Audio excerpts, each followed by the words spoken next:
Welcome all. उम्मीद है कि आप सब ठीक होंगे। मैं आपकी खिदमत में हाज़िर हूँ फिर से एक और वीडियो के साथ।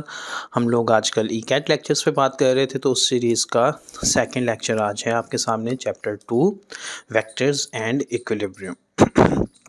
इस चैप्टर में भी हम वैसे ही जैसे फर्स्ट चैप्टर में डिस्कस किया था, इम्पोर्टेंट पॉइंट्स उनकी अगर हल्के फुल्के एक्सप्लेनेशन रिक्वायर्ड हुई तो मैं एक्सप्लेन करूँगा कि किस तरह ये चीज़ एमसीक्यूज़ के तौर पे आ सकती हैं, या किस तरह ये लाइन को मतलब वो मैनिपुलेट करके 2-3 टाइम्स या डिफरेंट एमसीक्यूज़ भी बना सकते हैं। तो हम इस तरह की चीज़ों को इस वीडियो में देखेंगे।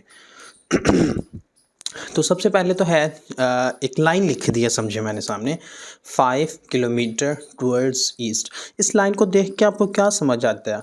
यहाँ पे एक किस्म की ना पूरी वेक्टर की डेफिनेशन बन सकती है। यहाँ पे देखें 5 क्या है? 5 है मैग्नीट्यूड। इसमें किलोमीटर क्या है? किलोमीटर है यूनिट। टूवर्ड्स ईस्ट, ईस्ट क्या है? एक डायरेक्शन है।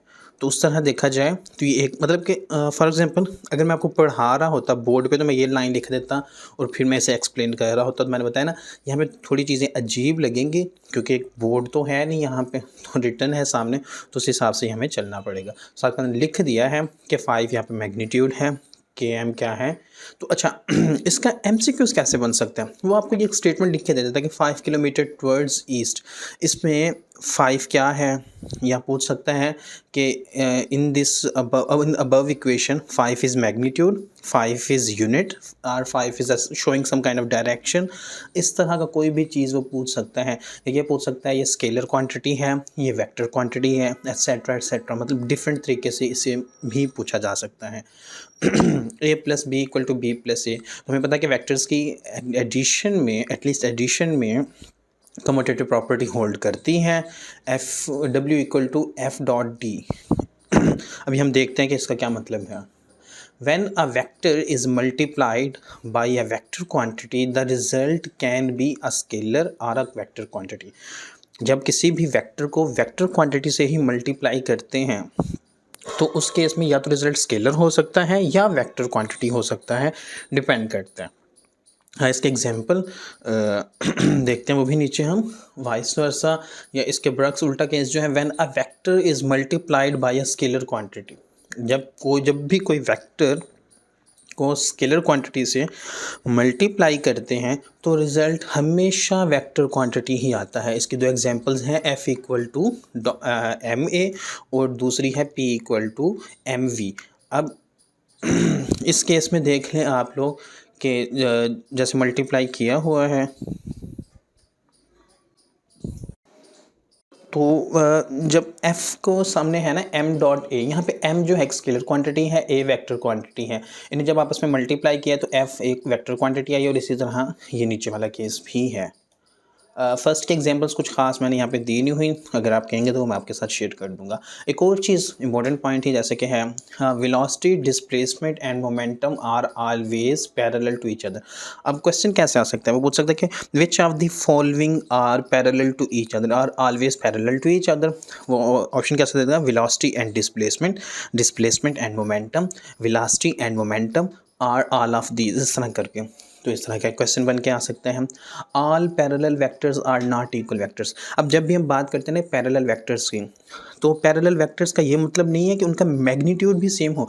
पैरेलल वेक्टर्स इंडिकेट्स दैट दोनों उन दोनों के दरमियान जो एंगल है वो ज़ीरो है, यानी दोनों एक ही साइड पे हो सकते हैं कि वो चल रहे हैं, मूव कर रहे हैं, उनके दरमियान एंगल ज़ीरो है। लेकिन ये लाजमी नहीं है कि उनकी दोनों की लेंथ भी सेम हो, उनका मैग्नीट्यूड भी सेम हो, या उनकी स्पीड की बात कर रहे हो तो स्पीड या जो भी केस हो उसमें कि वो सेम ही हो वैल्यूज़। इक्वल वेक्टर क्या होता है जी? 2 or more vectors of equal magnitude and parallel to each other are called equal vectors। तो equal vectors की definition क्या है? जब magnitude भी equal हो। तो यहाँ पे जैसे बताया ना कि parallel vectors लाजमी नहीं है कि equal vectors हो, बाज़ दफ़ा हो सकते हैं जब उनका magnitude भी equal होगा। उसके बाद आ जाता है वेक्टर एडिशन। तो वेक्टर एडिशन दो तरीक़ों से हो सकती है, एक ग्राफिकल मेथड है, एक ट्रिग्नोमेट्रिक मेथड है। ये आपके फर्स्ट पेज पे भी तो होगा बुक में, आई थिंक फर्स्ट पेज पे ही था ये। ठीक है। उसमें ग्राफिकल मेथड की फर्दर दो पार्ट्स में डिवाइडेड है कि दो मेथड्स हैं जिससे हो सकता है, by head to tail rule, यानी कि एक वेक्टर के हेड को दूसरे वेक्टर के टेल के साथ मिला देता है, या बाई पैरेललोग्राम मेथड से भी हो सकता है। अच्छा जी, always same type of vector quantities can be added. अच्छा जी, अच्छा हाँ, आल मतलब कि सेम टाइप्स के ही वेक्टर्स जो होते हैं ना, उन्हें ऐड, सब्ट्रैक्ट और कंपेयर कर सकते हैं। उसके बाद कि a vector can have only 2 components in plane and 3 rectangular components in space. यानी कि जब भी कोई वेक्टर होगा ना प्लेन में, उसके दो कंपोनेंट्स होते हैं। कौन से होते हैं? एक एक्स कंपोनेंट होता है, एक वाई कंपोनेंट होता है। और इसी तरह जब कोई स्पेस में वेक्टर ड्रॉ करते हैं, स्पेस वेक्टर, आई थिंक आप बीएससी में जाके पढ़ेंगे इसके बारे में, तो वहाँ पे 3 होते हैं उसके जो है ना कंपोनेंट्स। एक एक्स कंपोनेंट होता है, एक वाई कंपोनेंट होता है और एक जी कंपोनेंट होता है। इससे ऊपर वाली जो अच्छा लाइन थी, मैं उसके बारे में फिर से थोड़ा सा बता दूं कि same type of vector quantities can be added, subtracted and compared. इसका मतलब ये है कि डिस्प्लेसमेंट में दूसरा डिस्प्लेसमेंट ही ऐड कर सकते हैं। डिस्प्लेसमेंट में वेलोसिटी ऐड नहीं कर सकते, डिस्प्लेसमेंट को वेलोसिटी के साथ कंपेयर नहीं कर सकते, इसी तरह वेलोसिटी को एक्सेलरेशन के साथ कंपेयर नहीं कर सकते। इस लिहाज से मतलब कि ये बात की हुई है, ये जो लाइन है, तो वहाँ पे एमसीक्यूज 2-3 तरीक़ों से इसे उल्टा सीधा करके भी पूछ सकता है। उसके बाद है parallelogram theorem is applicable only on right triangle. यानी कि जब कोई वेक्टर्स दो ऐसे ऐड हो रहे हों कि एक वहाँ पे 90 का एंगल बन रहा हो, तो तभी पैरेललोग्राम थ्योरम वहाँ पे अप्लाई हो सकता है। अदरवाइज हम most commonly head to tail rule से वेक्टर्स की एडिशन कर रहे होते हैं। अच्छा जी, अब क्वेश्चन आ गया, if two vectors are 4 newton and 10 newton then which one can be their resultant. ये मेरा मोस्ट फेवरेट क्वेश्चन है। ये वैसे मैंने अपनी उसमें ई कैट के जो है ई कैट पास्ट पेपर सोल्व में, वहाँ पे भी इसके बारे में बताया हुआ है, तो मैं यहाँ पे भी बता देता हूँ। इन्हें करने का ना एक क्लासिकल मेथड है जो most of you may know, या अकेडमी में जाएंगे तो शायद पता चल जाए, या शायद आपके टीचर्स ने एफएससी लेवल पे ही बता दिया हो। वैसे मोस्टली नहीं बताते, क्योंकि ये जुगाड़ू पॉइंट्स होते हैं, ट्रिक्स होती हैं, तो मैं उसके बारे में आपको भी बताता हूँ। तो कहता है इसमें से कौन सा रिजल्टेंट हो सकता है। तो ना पहले ना हम हमेशा रिजल्टेंट की रेंज फाइंड करते हैं कि रिजल्टेंट किस के दरमियान में हो सकता है। तो उसके लिए हम क्या करते हैं, 10 माइनस पहले 4 कर देते हैं, वो लोअर वैल्यू हो जाएगी। यानी कि 6 न्यूटन, कम से कम 6 न्यूटन हो सकता है इन दोनों वेक्टर्स का रिजल्टेंट जो है। और ज़्यादा से ज़्यादा 10 + 4 करेंगे तो 14 न्यूटन हो सकते हैं। तो यानी कि रेंज मेरे पास क्या बन गई है, 6 न्यूटन से लेके 14 न्यूटन तक की। अब उसमें से देखते हैं कि इनमें से ऑप्शंस में से कौन सा ऐसा ऑप्शन है जो 6 और 14 की रेंज में है। 5 6 से छोटा है तो नहीं हो सकता, 4 6 से छोटा है तो नहीं हो सकता, 15 14 से बड़ा है तो ये भी नहीं हो सकता। तो बाकी बचा ए, तो ए करेक्ट ऑप्शन है इस लिहाज से। अभी इसके बात करते हैं आगे। In above question, right answer is 8 Newton because it lies in range of 6 to 14 Newton। अगर आप लोग वैसे देखना चाहें, जो मैंने मतलब पॉइंट्स बोले हुए हैं ये सामने लिखे हुए हैं, लोएस्ट पॉसिबल वैल्यू या लिमिट कह सकते हैं, लोएस्ट लिमिट या मैक्सिमम लिमिट जो है ये। अच्छा, इसकी एक और वजह भी है, वो हम आगे क्वेश्चन आएगा उसमें डिस्कस करेंगे कि एक और तरीका भी है, यानी कि ये एक और रीज़न भी है जब हम ऐसे करते हैं। तब मैं आपको बताता हूँ, ये मैंने पहले भी अपने बच्चों को बताया हुआ था, और आई थिंक 2017 का टेस्ट था ई कैट, मैं वहीं पर यूनिवर्सिटी में था, छुट्टियां थी लेकिन मैं फिर भी गया हुआ था। तो बच्चे जैसे बाहर निकले ना, सीधा मेरे पास आए और उन्होंने मुझे सीधी ये बात की कि सर पूरा पेपर शायद गला ख़राब हो गया हो, हमें कुछ भी ना आता हो, लेकिन फ़िज़िक्स का पहला MCQs 100% करेक्ट है। मैंने कहा वो कैसे? कहते सर वो बिल्कुल वही चीज़ आई हुई थी जिसके बारे में हमें आपने बताया हुआ था, जो आपने ट्रिक शेयर की हुई थी वही आया था, उसी की बेस पे मैंने उसे किया था, और वो तो मेरा कन्फर्म ठीक है, बाकी पूरा पेपर आता है या नहीं आता मुझे कुछ भी नहीं पता उसके बारे में। अच्छा जी, अगर एंगल दो वेक्टर्स के दरमियान यानी ज़ीरो हो, यानी कि पैरेलल हो दोनों वेक्टर्स, तो रिजल्टेंट हासिल करने के लिए सिंपली हम उन्हें ऐड करते हैं। यही जो ऊपर मैंने बताया ना, maximum possible value, minimum possible value, इसी के लिहाज से हो जाती है। उसके बाद अगर angle between two vectors is 180 degree, तो एंटी पैरेलल कहते हैं। तो इसके उनकी मिनिमम वैल्यू हासिल करने के लिए हम उन्हें सिंपली सब्ट्रैक्ट कर देते हैं, और हम मिनिमम वैल्यू हमारे पास जो होगी वो उसका रिजल्टेंट होगा। अच्छा, एक और चीज़ भी है। अच्छा, ये आगे देखते हैं जब आती है जहाँ पे, if two vectors are F1 यानी कि 7 Newton, F2 3 Newton and angle between them is 0 degree.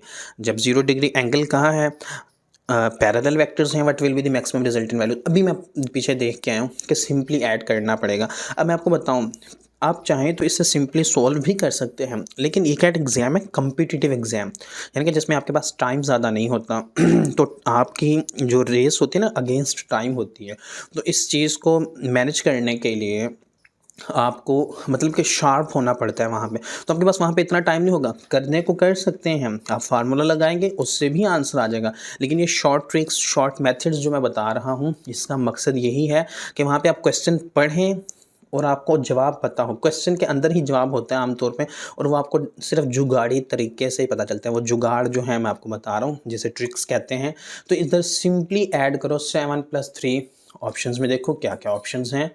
Sorry, यहाँ पे ऑप्शन मैंने दिए ही नहीं हुए। तो 10 न्यूटन है सिंपल। अगर ऑप्शन में देखना जहाँ पे वो वैल्यू बन रही होगी तो वो आपका करेक्ट आंसर होगा। सिर्फ एंगल देखना है, 0 है, ऐड करेंगे 180 होता, सिंपली माइनस कर देते। उसके बाद है vector product A.B = AB cos theta. जब एंगल 180 डिग्री हो तो AB हमेशा इक्वल टू होगा -AB के। और यहाँ पे ये जो AB दूसरे हैं ये वेक्टर्स हैं, ये मैग्नीट्यूड्स हैं उसके। ये चीज़ माइंड में रखनी है। When theta is equal to 90 degree then A.B = 0। जब भी 90 डिग्री होगा। अब इसी के केस में अगर 90 डिग्री एंगल होता तो ये इसका रिजल्टेंट क्या होता, वो अब आपसे मेरा क्वेश्चन है, वो मुझे आप करके बताएंगे कि क्या मतलब 0 हो जाएगा। देखो होता है कि नहीं होता है ऐसे। When theta is 0 degree then AB की मैक्सिमम वैल्यू आएगी जब वो दोनों पैरेलल होंगे। तो ये सिंपल है, 3 पॉइंट्स याद कर लें। इसके MCQs कैसे बन सकते हैं, अब ये भी माइंड में आ रहा होगा। इसके बहुत सारे MCQs बन सकते हैं। मैं कहता हूँ कि समझ लें लिमिटलेस है, कोई लिमिट है ही नहीं इसकी। कैसे बन सकते हैं, या तो ये पूछ सकता है कि which of the following is true eight 80 degree, ये 90 डिग्री, ये यानी कि ऑल ऑफ दीज भी ट्रू हो सकते हैं। या फिर 2-3 इसे रीअरेंज करके 80 डिग्री पे ये दे दे और 90 डिग्री पे ये दे दे और 0 डिग्री पे ये दे दे, तो फिर नन ऑफ द अबव भी हो सकता है। तो नन ऑफ द अबव भी होते हैं ई कैट में आंसर्स, ये भी चीज़ माइंड में रखिएगा। उसके बाद है find the angle between two vectors I + J and I - J। अब मुझे नहीं पता कि जब इस तरह का कोई आएगा तो आप उसे सॉल्व करने बैठेंगे। मैंने जब इवन अपने टाइम में भी किया था तो मुझे सिर्फ माइंड में होता था कि बात हो रही है, मैं सिंपली डॉट प्रोडक्ट लगाऊंगा, I.I 1 आ जाएगा, -1 - 1 0 आ जाता है। तो मुझे अब ये देखना है कि किस एंगल पे 0 होता है। 90 डिग्री पे होता है तो मैं सीधा B पे टिक कर दूंगा। रीज़न उसके अब नीचे आ जाती है। Because the dot product of two vectors is 0 when both are perpendicular to each other. ये इसकी रीज़न है, जैसे मैंने भी बताया कि 90 डिग्री होगा। If tails of two vectors coincide then angle between them is called internal angle। ये internal angle की definition है।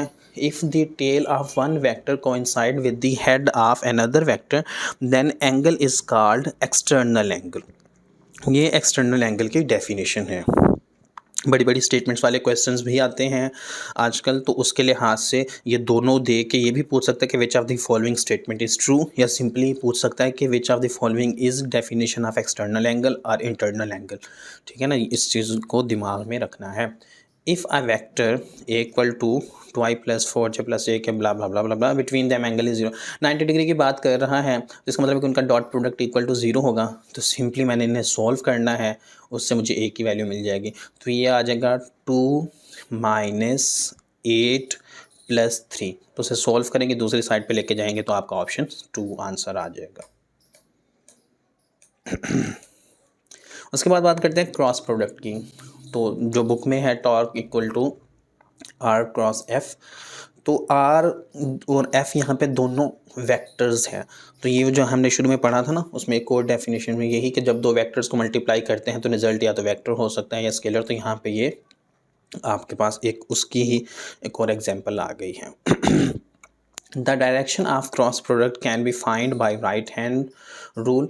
राइट हैंड रूल से फाइंड कर सकते हैं, लेकिन ये 3 कंडीशंस सेटिस्फाई करनी चाहिए। अब ये क्वेश्चन आ सकता है कि when we can apply right hand rule on cross product to find the direction of a cross product. ठीक है, तो क्या हो, दोनों की टेल्स एक ही पॉइंट पे मिल रही हों, first vector rotates towards the second vector, angle between them should be small. ठीक है ना। ये तीनों मीट करेंगी तो हम तब ही अप्लाई कर सकते हैं right hand rule to find the direction. Cross product of two parallel vectors is null vector, क्योंकि साइन आता है तो साइन ज़ीरो जो होता है ज़ीरो होता है। उसके बाद लीनियर मोमेंटम। अच्छा, मैं ये पहले एक ही दफ़ा ओपन कर दूँ, उसके हिसाब से बताते हैं। सिंपल है, जब एक्सेलरेशन लीनियर मोमेंटम के केस में ज़ीरो हो तो फोर्स भी ज़ीरो होगी, क्योंकि F इक्वल टू ma होता है। और इसी तरह एंगुलर मोशन के केस में, ये एंगुलर मोशन के केस में ना हम इनके पढ़ेंगे भी सही कि ये a में इसके रेप्लिका क्या होते हैं, लीनियर में कौन सा होता है यूज़ करते हैं और एंगुलर में कौन सा। ये चैप्टर 5 में आई थिंक है मेरे नोट्स में, तो वहाँ पर जब पहुँचेंगे तब देखेंगे। मुझे ये भी नहीं पता कि मैंने इसमें इंक्लूड किया हुआ है कि नहीं। तो यहाँ पर जो I है वो मास को रिप्रेजेंट करता है, इनर्शिया को, और a जो है एंगुलर एक्सेलरेशन को। तो जब यहाँ पे एंगुलर एक्सेलरेशन भी ज़ीरो होगा तो I भी ज़ीरो होगा। उसके बाद फर्स्ट कंडीशन ऑफ इक्विलिब्रियम, ये भी सिंपली देखने वाली है चीज़, मतलब इस पर कोई एक्सप्लेनेशन खास है नहीं। तो फर्स्ट कंडीशन ऑफ इक्विलिब्रियम क्या है, फोर्स ज़ीरो होनी चाहिए, तो एक्स जो a है यानी कि एक्सेलरेशन है वो ज़ीरो होगा, चेंज इन वेलोसिटी भी ज़ीरो होगी। ये लीनियर मोशन का केस है। एंगुलर मोशन के केस में क्या होता है कि टॉर्क ज़ीरो होगा, तो एंगुलर एक्सेलरेशन जो है आपका वो भी ज़ीरो होगा, और इसी तरह चेंज इन एंगुलर वेलोसिटी जो है वो भी ज़ीरो होगी। ये एंगुलर मोशन लिखना था, मोमेंटम मिस्टेक से हो गया, ठीक है ना। एंगुलर मोशन आएगा यहाँ पे। When the first condition is satisfied then there is no linear equation, यानी कि जब इक्विलिब्रियम की फर्स्ट कंडीशन सेटिस्फाई हो जाती है तो लीनियर एक्सेलरेशन ही नहीं होता, लीनियर एक्सेलरेशन नहीं होता तो फोर्स भी नहीं होती, चेंज इन वेलोसिटी भी नहीं होती, and body will be in translational equilibrium. तो ये पूछ सकता है कि ट्रांसलेशनल इक्विलिब्रियम में कोई बॉडी कब होगी। नीचे ऑप्शन में दे देगा, टॉर्क इक्वल टू ज़ीरो हो, या फिर ये तीनों ये भी दे सकता है, या ये तीनों दे के एक इनमें से कोई दे के तो पूछ सकता है। तो ये चीज़ माइंड में रखनी होगी कि कौन कौन सी चीज़ें ज़ीरो हों तो वो फर्स्ट इक्विलिब्रियम का या सेकंड का केस बनता है। When the second condition of equilibrium is satisfied then there is no angular acceleration and body will be in rotational equilibrium. If a body is at rest, it is said to be in static equilibrium. When the body moves with uniform velocity, then it's said to be dynamic equilibrium. ये आपने different equilibrium के type देख लिया, exam definition या types, translational equilibrium, rotational equilibrium, static equilibrium, dynamic equilibrium. अच्छा जी, minimum numbers of unequal forces in the plane, किसी भी प्लेन में कम से कम 3 फोर्सेस रिक्वायर्ड होती हैं उसके रिजल्टेंट को ज़ीरो बनाने के लिए। यहाँ पे दोबारा वही लिख दिया, यही लाइन दोबारा आ गई है। For resultant zero of 2 forces, 2 forces के रिजल्टेंट ज़ीरो के लिए प्लेन में हमेशा थर्ड फोर्स रिक्वायर्ड होती है, और इसी तरह जब स्पेस का केस होता है तो फोर्थ फोर्स रिक्वायर्ड होती है, और 3 फोर्सेस के रिजल्टेंट को ज़ीरो बनाना होता है। ठीक है, तो ये था हमारा सेकंड चैप्टर तक का। इसमें काफ़ी जगह पॉइंट्स पे मतलब मैं थोड़ा वो रुका हूँ बीच में वीडियो में, मतलब आपको महसूस हो जाएगा। वो इस वजह से थे कि अजान हो रही थी तो मैंने इसलिए पॉज किया था, तो उस वजह से थोड़ा अनसिंक हो गई थी, ऑडियो वीडियो हो गई होगी, हल्की सी हुई होगी, ज़्यादा कोई फ़र्क नहीं आया होगा, तो वो उसके लिए माज़रत हो गई। उसके अलावा अगर आपका कोई क्वेश्चन हो, कोई चीज़ पूछनी हो, कोई चीज़ समझ ना आई हो, एक्सप्लेनेशन में कोई गड़बड़ हो सकता है हड़बड़ाहट में कोई मुझसे गड़बड़ हो गई हो, तो इस केस में आप वो कमेंट में मेंशन कर सकते हैं। इंशाल्लाह मैं कोशिश करूँगा कि एक्सप्लेन करूँ, या एटलीस्ट जितना हो सके उसको, उसके रिलेटेड कन्फ्यूजन आपकी दूर कर सकता हूँ। उम्मीद है कि आपको ये वीडियो भी अच्छी लगेगी पहले वीडियोज़ की तरह। अगर ये वीडियो अच्छी लगती है तो इस वीडियो को लाइक करें, अपने दोस्तों के साथ शेयर करें, और चैनल को सब्सक्राइब तो ज़रूर करें। Thank you so much. अल्लाह हाफिज़।